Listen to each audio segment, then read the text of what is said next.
Howdy, folks. I'm Justice, aka Touchpadwarrior, and this is. The Raging Bearded Scot.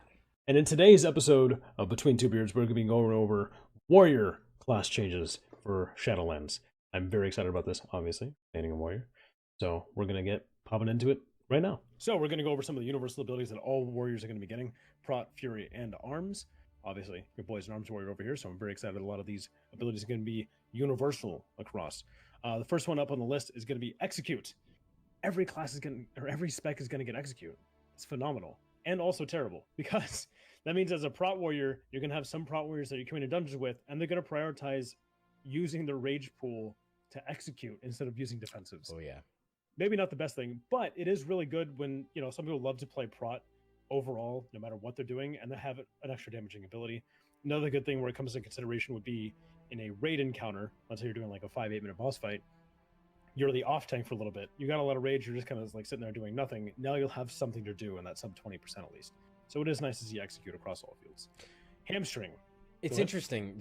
Sorry, not to interrupt you, but it is interesting that we've seen over the past couple expansions, we've seen tanks move a little bit away from eating damage and a little bit closer to dealing damage. And I know Blizzard doesn't intend for it to be that way, but there are definitely going to be a swath of tanks that try to optimize their damage output for whether it's for pushing keys, whether it's for Mythic Plus, for Mythic rating, whatever it may be. There are those tanks that really try to do damage instead of eat damage, and it'll be interesting to see how they operate with this, because that while it's not in design for that kind of thing, I think there's going to be a lot of tanks that, like you said, in keys and raids try to use that and choose using that ability over defensive per se. At least has it in their head, like choosing when to do that. Exactly, yeah, and that'll be the differentiation between a great tank and a good tank. And I do love having the option of, even though playing like a support role, like whether it be a healer or a tank, also being able to be like, you know what, I can still deal damage. Watch this, and like have that little push happen. Hamstring is now going to be universal, so Prot didn't have that, right? So like now Prot's going to have that, and as we're going to get into a little bit later, another slowing ability is coming back for a certain somebody. Your boy. Here's something that is never been outside of protection spec, and that's Ignore Pain. So if you're unfamiliar with how Ignore Pain works, you pull up some rage, you can spend it, and then you get a chunky absorb shield on you. So every spec's gonna get that. That might not be like, okay, cool, who cares, like open world content. When doing, let's say you have to solo a difficult old raid boss, or when doing like a PvP scenario, right? And you need to start, like, you see a lot of damage taken, you can use Ignore Pain instead of having to use major damaging abilities. It adds a lot of utility, and I'm actually really excited for it. That's huge, because warriors have been wing clipped by their defensives. I know that my own experience from my own experience playing a warrior. I mean, as Arms you have a defensive, as Fury you don't really have a defensive, you have a self heal, and that's it. Yeah. So it's cool to be able to see that massive damage absorb essentially be added to their kits. That's essentially like having feral druids being given survival instincts. And if Fury plays like how it is now, going into this with having Ignore Pain is going to be really intense.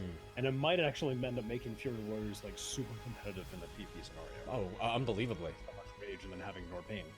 But you could end up being a class that you just keep stacking Ignore. Yeah. Another defensive ability that is coming back to all specializations is Shield Block. Gives you a high chance to shrug off a little bit of damage. No, shrug off, cool. Not be defensive. And then Shield Slam. Shield Slam will give you a high threat ability, so that way if you ever have to like off tank or something, like pull a mob, you can throw a Shield Slam. Or in a PvP scenario, or in maybe Mythic Plus scenario where there's a crazy buff, you have an offensive spell effect now under Shield Slam. So that's gonna be really funky to play with. And it's going to be a really entertaining time to be able to use those spells. Now, are you going to have to equip a shield to be able to use these, or is it going to be the same kind of thing that we've seen lately where they're not? Okay. Easy peasy. Yeah. Because like we did test that a little bit. In Legion, they made it so that you couldn't switch weapons while in combat, because there were some so funky things that were happening with that, where like if you saw that you had like one weapon enchanted with this, another one enchanted with that, as soon as the enchant would run, then you could technically switch weapons to get a different thing going, and like maybe you had different things going on.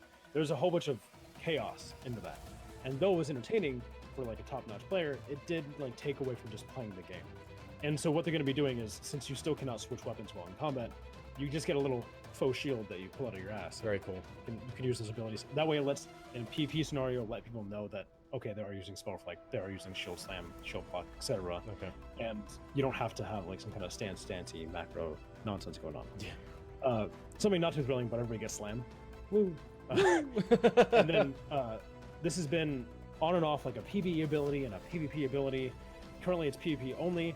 It's spell reliant. That is awesome. It's gonna be phenomenal. So like in a PvE scenario with doing like maybe you want to pull up a trash pack and they have a caster in it, you could, if they have something like equivalent to Greater Pyroblast, you can just taunt them, cast Spell Reflect, and chunk all of that damage back to them. Huge. So it's going to be so fun to play with. The min-maxy opportunity for keys is going to be massive with that kind of thing. I'm telling you right now, and I'm It's just really entertaining to play jealously again. and selfishly, I'm hoping that means maybe an ushering back of Mark Reversals for Guardian Druids. We need some damage. You get nothing. Yeah. It's my turn. Shut your I fuzzy get to mouth. be cool. You get Cyclone for all specs, okay? I at least get Spell Reflect, right? I don't get Fair enough. Here you go. You're in a tornado. Cool. And then, and then every spec also gets whirlwind.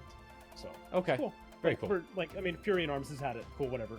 But like on top of Thunderclap, you have whirlwind that you can, throw around a few times to get some AoE threat in there. Very good. So it's gonna be really, really fun. Another thing coming back, and I didn't mention this prior, was all warriors are also going to get Challenging Shout. In case you forgot what Challenging Shout is, it's an AoE taunt. So that's going to be really fun to play with. Again, like in case your tank goes down, Fury and Arms warriors will now be able to like raise a faux shield up and be like, "Look, I'm a tank, guys. I can save the day," and you'll be able to hopefully finish off your dungeon with a little bit of style. That's fantastic. Some talent changes to Prompt Warriors. Better Served Cold, just increases the damage of Revenge.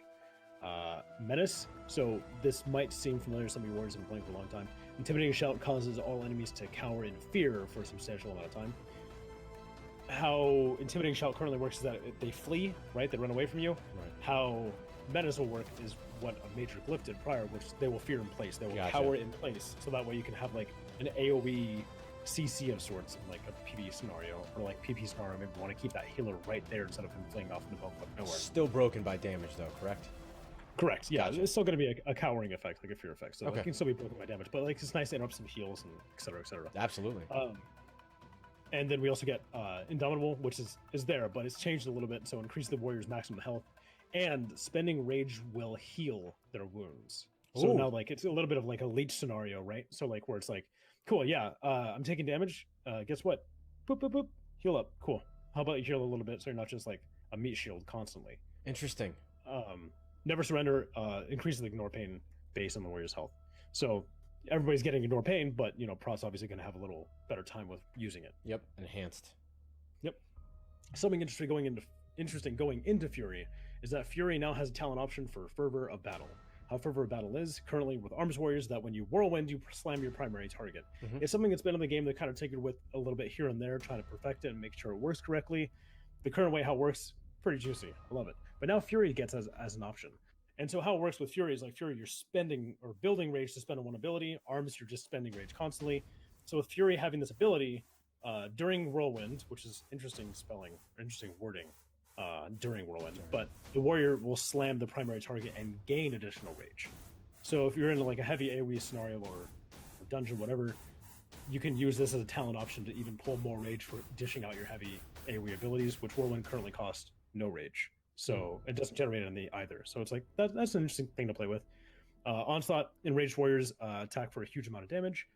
Frothing Berserker, at max rage, warriors gain haste and movement speed. We have Frothing Berserker now, but most people don't talent for it because you have to like cap your rage out and then spend it. It's a little funky to play with, but that's interesting to have. And then Wrecking Ball gives you a chance for your next whirlwind to deal devastating damage. So like every once in a while while you're doing damage, like your whirlwind will highlight and be like, wow, cool. And then you smack it and they're like, wow, everything died. Cool. Everything. Everything. And It's all dead. Everything's dead. Just from one, And from that, one Wrecking Ball. That in and of itself is the perfect conceptualization of what a warrior is. We hit a button and everything dies. Hey, all right. I got Gorehowl right over there. I'll bring that. Only one, And then, which means that he is truly an arms warrior. I'm Arms Warrior. Don't look at the other stuff around the room. Don't look at that.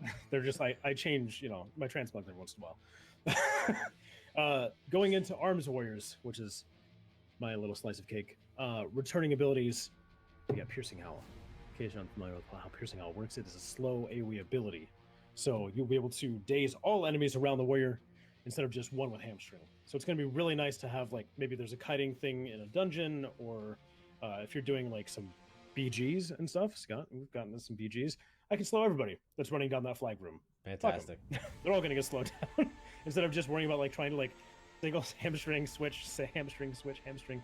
We get Howl back. It's good. That's awesome. That's fantastic. Yeah, that and we've talked about that a little bit back and forth. Is the with the changes that they made to mob pace in Mythic Plus, classes that have the ability to do some sort of crowd control, AoE especially, allows for tanks to be a little bit more kitey. And if tanks can be a little bit more kitey, it means they don't have to gear for damage reduction. They can gear for damage, and it allows you to push a little bit farther on the level keys you run. So that's a very cool cool addition to that whole kit. Hell yeah. And going into the talent changes, Dreadnought is currently a talent that we have. How it works is that it gives you an additional charge of overpower, and how overpower will function is that increases your damage that you deal with mortal strike by 10%. How they're changing it is actually to a very, very fun, at least at the beginning of BFA, Azerite trait, which was called Seismic Wave. Ooh. Seismic Wave, every time you deal overpower, it deals a line of damage, yeah. which is actually something from Diablo, which I really love to play with. And I tell you what, Blizzard did nothing but tune this correctly from the very start of the expansion, correct? Oh, totally. It was really, really strong for like about 3 weeks, and then I was like, hey, don't be spec for that. Yeah, went through like 6 iterations in like 24 hours. So now Dreadnought, instead of being a useless talent choice option, it will now give you how the Azerite trait works, Seismic Wave, and it will deal a line of AoE damage. So that could be really fun to mess with. Fantastic. Like, be able to get a little bit of chunky, like just direct AoE damage in, instead of just worrying about TP and sticking everything. Deadly Calm is getting a little bit of an adjustment. It removes the rage cost of 4 abilities, your next 4 abilities, and increases the warrior's rage cap. So how currently Deadly Calm works is that you pop it, none of your abilities cost rage. That's not what we want. We want to spend rage really quickly. It was really neat for execute phases, but it was never really used. It was kind of a dead talent choice option.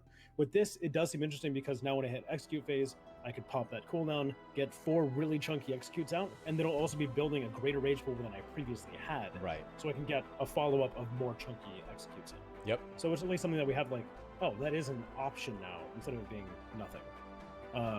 This is the most exciting thing that I've seen for Arms Warriors, and that is Cleave's getting a little bit of a rework. Currently, how Cleave is, Cleave, you really only spec for it from the Plus right now because it allows you to put deep wounds on all targets without having to waste your blades from cooldown every single fucking pull, which is also impossible because it has a minute and a half cooldown, roughly, to a minute. Now, instead of having to use a separate ability to put Cleave out there as an ability, it will do, when you cast Whirlwind and it hits 3 targets, it will automatically cleave them and they will start to bleed. That's awesome. So that way it's just integrated into your AoE rotation. You don't have to worry about like hitting another ability and this weird rotation and like when to use it. Like it's only a 7-second cooldown, just remove it. Cool. We just got Whirlwind now. And from my experience, Warriors are one of those classes that have actually integrated those, cast this, and then if you hit this many, do this. There's Shadow Priests kind of have the their dot proc of the whatever that Azerite ability was. It sends a shade out. When their Shadow Word Pain procs, it sends a shade out and attacks the Auspicious Spirits? Yes, exactly. The Auspicious Spirits, and then your Whirlwind Slam that Warriors have had for a little while now. Those things, it's very, very cool, the concept of like, listen, we're going to find a way to diversify your AoE while also increasing your single target damage so that you can do a little of this, a little of that. It's not going to be as great as it would be if you were just doing this or just doing that, but it gives you a little bit more. Yep, exactly. I love that. Yep. It's really, really neat. So I'm really excited for those. Piercing Helmet coming back, like PvP is going to be really fun. And then if you're in a really dicey scenario, you could just pull a lot of stuff and be like, oh, cool, Piercing Helmet. Run away. Yeah, put a bleed on him, run away.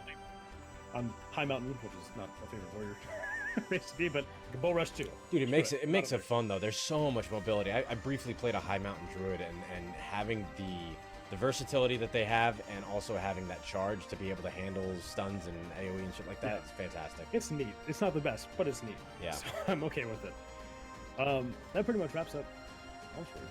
There you go. I don't think there's anything. Do you have any questions about playing a warrior, Scott? I think honestly you touched on all the points that I was actually very curious about. Obviously we're not getting a gladiator stance back, so heart's a little broken with that. However, I understand it. Don't remind me. I don't all post YouTube by often, but myself. There's still videos on the YouTube channel from back in Worlds of Draenor of like me playing Glad, and like I had legendary parses and stuff, and it was just so fun. I made it. I watch them daily. It's the last time I saw you smile, so. Brutal. Glad was so fun. Oh, but yeah, no, I appreciate it very much. check us out for episode 3, where we'll be touching on Holy and Retribution Paladins and the Paladin class overall. Thank you guys so much for hanging out. This has been Between Two Beards. And before we go, feel free to check out RagingBeardedScot on Twitch. He's a good guy. And Touchpadwarrior on Twitch. Trying to figure out where the camera's going. Peace, guys. Take it easy.